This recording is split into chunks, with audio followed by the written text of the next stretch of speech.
साना जग्गा किन्दै हुनुहुन्छ भने यस्तो जग्गा किन्दै नकिन्नुहोस्। मानौ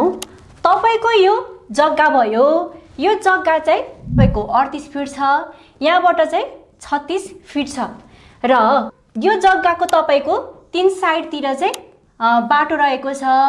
मानौ यो चाहिँ तपाईको 4 फिटे बाटो छ, यहाँबाट चाहिँ 13 फिटे बाटो छ र यहाँबाट पनि तपाईको 4 फिटे बाटो छ र यो जुन 4 फिटे बाटो छ भोलि गएर चाहिँ यो 20 फिटे अथवा 13 फिटे तपाईको आफ्नो ठाउँ अनुसार मापदण्ड कस्तो छ त त्यही अनुसार चाहिँ बढ्न जान्छ र अथवा तपाईले आफ्नो जग्गा चाहिँ बाटोलाई दिनुपर्ने हुन्छ। जुन 4 फिटे बाटो छ तपाईले यसमा चाहिँ 4.5 फिट छोड्नु पर्छ र एडिसन अझै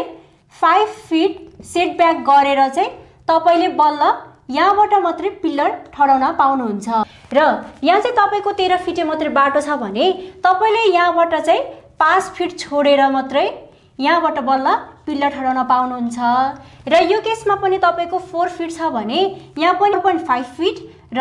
5 फिट अझै छोडेर तपाईले बल्ल यहाँबाट पिलर ठडाउन पाउनुहुन्छ। कि तपाईले जम्मा 623 स्क्वायर फिटमा मात्रै घर बनाउन पाउनुहुन्थ्यो र त्यसैले तपाईले जग्गा लिँदाखेरि तीनतिर बाटो लिएको त ठीक छ, तर